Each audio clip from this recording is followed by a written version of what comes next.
Hello students, कैसे हैं आप। आज हम 10th की बुक पढ़ेंगे स्पर्श।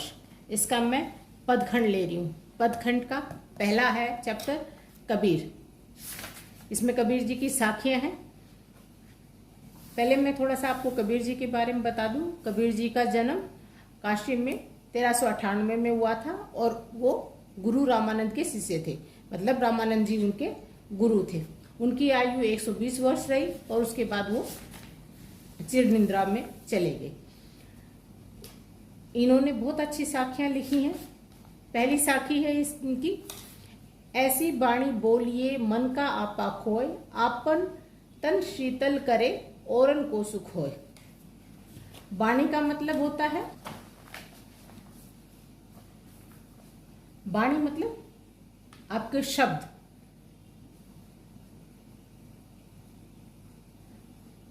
बाणी मतलब शब्द, कि आपको कैसे शब्द बोलने चाहिए। मन का आपा खोए, मन मतलब आपका मन हो गया। आपा मतलब घमंड। आपा किसको कहते हैं? घमंड या अहंकार।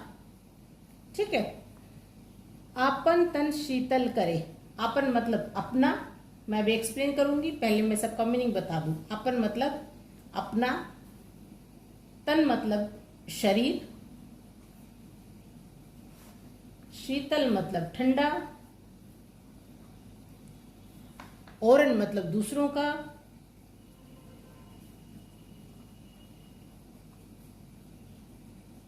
सुख होए, सुख मतलब आनंद, आनंद या खुशी। ठीक है। अब इनकी व्याख्या कर देते हैं हम। वाणी का मैंने बताया शब्द। ऐसी वाणी बोलिए, कि हमें ऐसे शब्द बोलने चाहिए, ऐसी भाषा का प्रयोग करना चाहिए कि मन का आपाक हो, जिससे हमारे जो मन का अहंकार है वो खत्म हो जाए। अर्थात मनुष्य को ऐसे शब्दों का प्रयोग करना चाहिए जिससे कि उसके अंदर का जो अहंकार है, जो घमंड है, वो ना दिखे शब्दों में। ठीक है। आपन तन शीतल करे, अगर हम कुछ अच्छा बोलते हैं तो हमें अंदर से खुद को तो शीतलता प्रदान होती ही है, औरन को सुख हो और दूसरों को भी सुख पहुंचता है। अर्थात जब हम किसी से बात करते हैं, हम मधुरता से बात करते हैं, तो सामने वाले को तो खुशी मिलती ही मिलती है, साथ में हमें भी उतनी ही खुशी मिलती है। तो हमें ऐसे शब्दों का प्रयोग करना चाहिए जिससे हमारे अंदर अहंकार ना दिखे, घमंड ना दिखे, और ये शब्द हमें तो सुख देंगे ही देंगे, साथ में दूसरों को भी खुशी देंगे। अगला करते, ये समझ में आ गया होगा आपको। ठीक है। नेक्स्ट, कस्तूरी कुंडली बसे, मृग ढूंढे बन मोही, ऐसे घटी घटी रोम है, ऐसे घटी घटी राम है, दुनिया देखे नहीं। कस्तूरी, मैं मीनिंग फिर से बता देती हूँ सबका। कस्तूरी एक प्रकार की सुगंध होती है, सुगंध। ठीक है। कुंडली मतलब नाभि, बसे मतलब नाभि, बसे मतलब बसना या धारण होना। ठीक।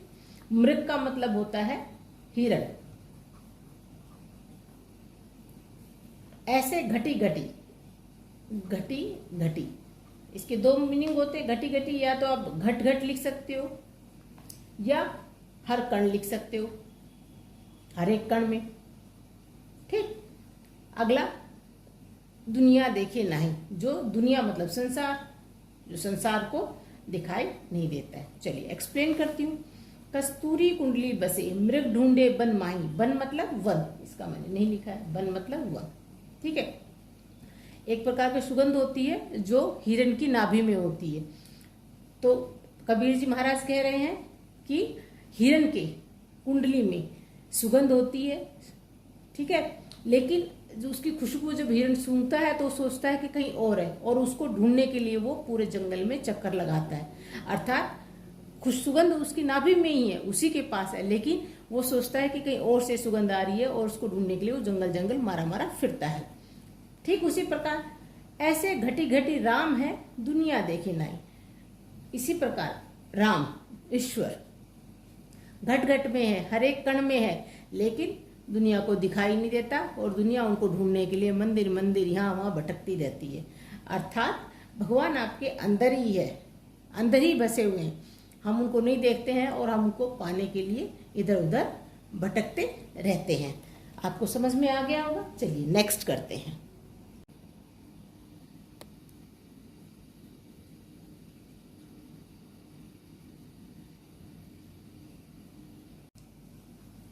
चलिए अगली साखी करते हैं। जब मैं था तब हरी नहीं, अब हरी है मैं नहीं, सब अंधियारा मिट गया जब दीपक देखिया माही। चलिए पहले मैं शब्दों का अर्थ बता देती हूँ। जब मैं था, मैं मतलब अहंकार, मैं का मतलब क्या होगा? अहंकार। हरि मतलब ईश्वर।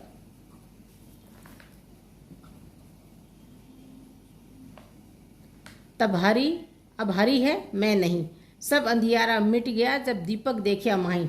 अंधियारा मतलब अज्ञानता से लिया गया है। अंधियारा मतलब अज्ञानता रूपी अंधियारा, ठीक है। दीपक ज्ञान से लिया गया है, ठीक है। चलिए एक्सप्लेन करती हूँ मैं इसको। जब मैं था तब हरि नहीं, कबीरदास जी कह रहे हैं कि जब मेरे अंदर अहंकार था तब भगवान नहीं थे, और जब मेरे अंदर से अहंकार चला गया तो भगवान मुझे मिल गए।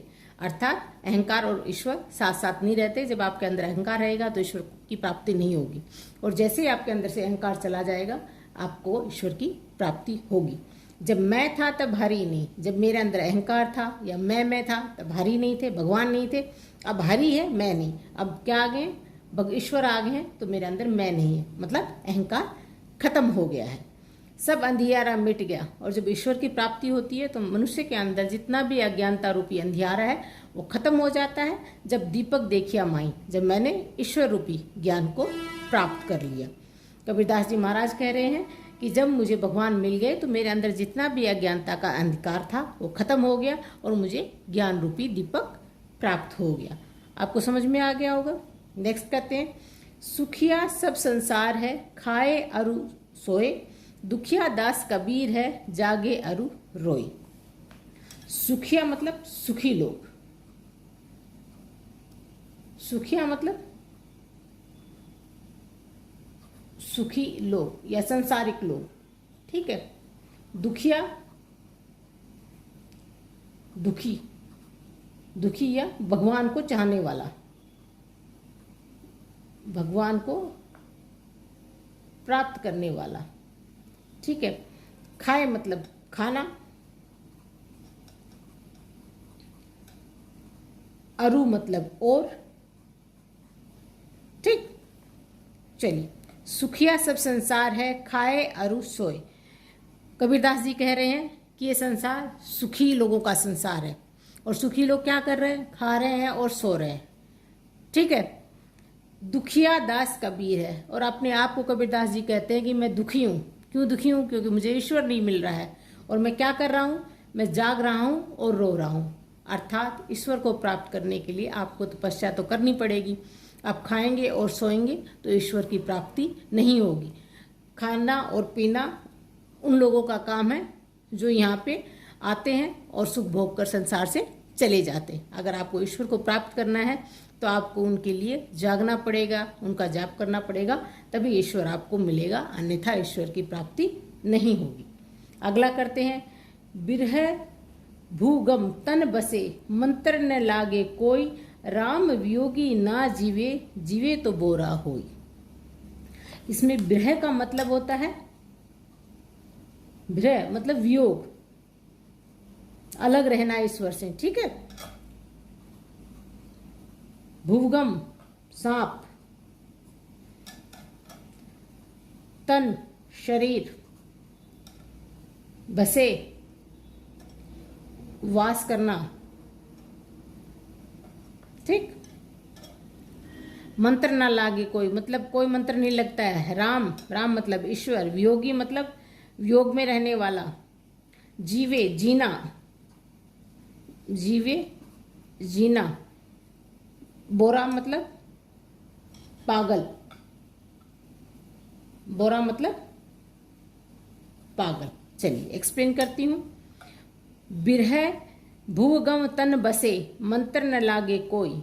अब कबीर जी कह रहे हैं, चलिए एक्सप्लेन करते हैं। बिरह भूगम तन बसे, कि विरह रूपी भुजंग मतलब सांप मेरे शरीर में बस गया है।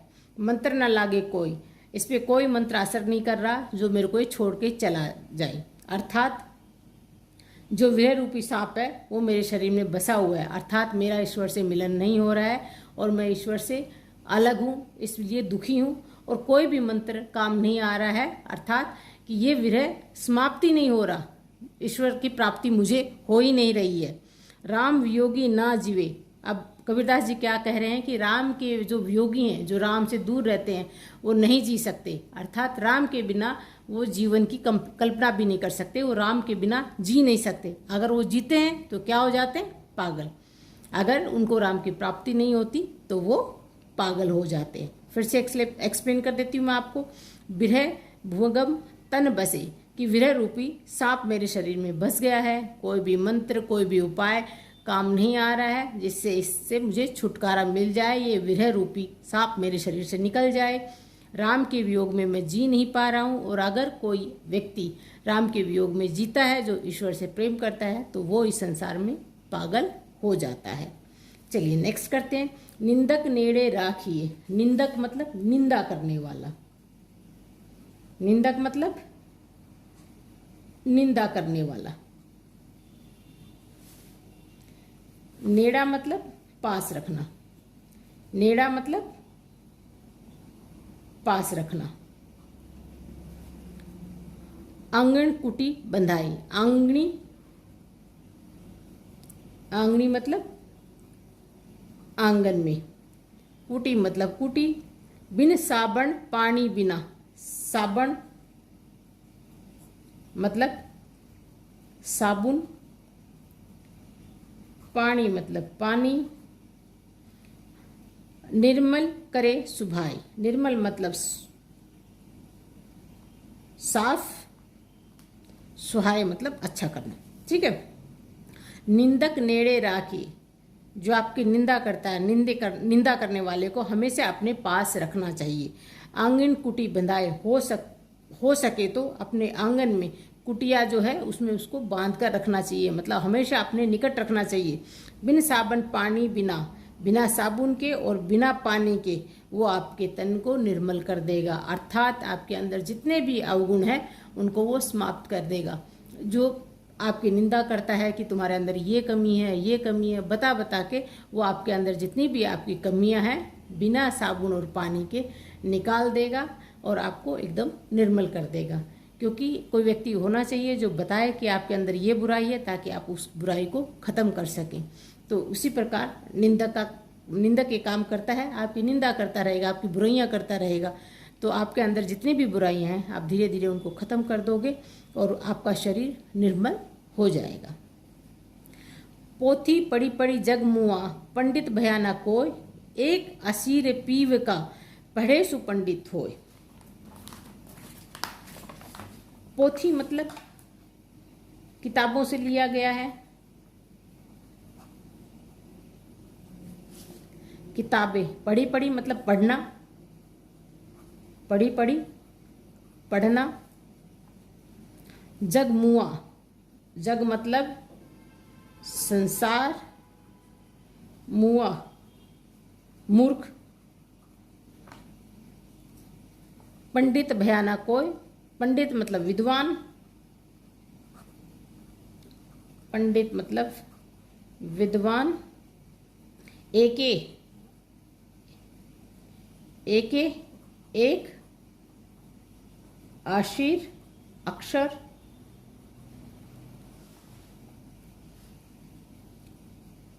पीव प्रिय। ठीक है। पोथी पढ़ी पढ़ी जग मुआ, पंडित भयाना कोय, ऐसी आशीर पीव का पढ़े सुपंडित हो। कबीरदास जी कहते हैं किताबें पढ़ पढ़ कर यह संसार पागल हो गया, मूर्ख बन रहा है। पंडित भयाना कोय, इससे कोई भी विद्वान नहीं बना। अर्थात इतनी किताबें पढ़ ली हैं लेकिन कोई भी पंडित नहीं हुआ। पंडित कैसे होगा? एक ही आशीर, पीव का एक अक्षर प्रेम का, पीव मतलब प्रिय का या प्रेम का, पढ़े सु पंडित हो। अगर आप एक अक्षर प्रेम का पढ़ लेते हो तो आप पंडित हो जाते हो। अर्थात आप बहुत सारी किताबें पढ़ रहे हो, ज्ञान की बातें कर रहे हो, लेकिन आपके अंदर प्रेम नहीं है तो आप विद्वान नहीं कहलाओगे। विद्वान कहलाने के लिए आपके अंदर प्रेम का भाव होना जरूरी है। हम घर जलाए आपना, लिया मुरारी हाथी, अब घर जलो तास का, जे चले हमारे साथी। हम घर जलाए आपना, जलाए मतलब जलाना, जलाए मतलब जलाना, ठीक है। आपनो मतलब अपना,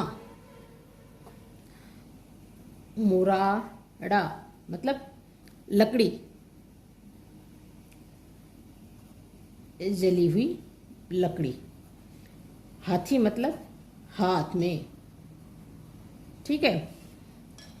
हम घर जलाए आपनो, लिया मुराड़ा हाथी, हमने अपना घर जला लिया है और अपने हाथ में जलती हुई लकड़ी ले ली है, मशाल ले ली है। अर्थात अपना घर जलाने का मतलब अपना घर जलाना नहीं होता, अपने घर का अर्थ लिया गया है शरीर।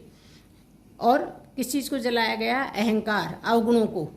कबीरदास जी कहते हैं मैंने अपने घर रूपी शरीर से सारे अवगुणों को जला लिया है, सारे दोषों को खत्म कर लिया है, और अब मैंने अपने हाथ में जलती हुई लकड़ी ले ली है। जलती हुई लकड़ी का मतलब ज्ञान रूपी प्रकाश ले लिया है। अब घर जालो ताश को, अब उसका घर जलाएंगे जो हमारे साथ चलेगा।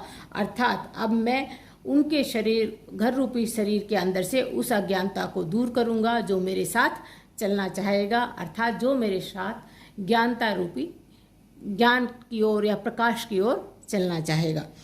फिर से एक्सप्लेन करती हूँ। कबीरदास जी कहते हैं कि मैंने अपने घर रूपी शरीर से सभी अवगुणों को जला लिया है और ज्ञान रूपी प्रकाश की मसाल अपने हाथ में ले ली है। मेरे साथ मैं उन्हीं लोगों को लूँगा जो अपने शरीर रूपी घर से सारी बुराइयों को ख़त्म करेगा और ज्ञान की ओर मेरे साथ साथ चलेगा। थैंक यू स्टूडेंट्स, आपको समझ में आ गया होगा। ये 10th क्लास का चैप्टर फर्स्ट है, साखी स्पर्श से लिया गया है। कबीरदास जी इसके रचयिता हैं।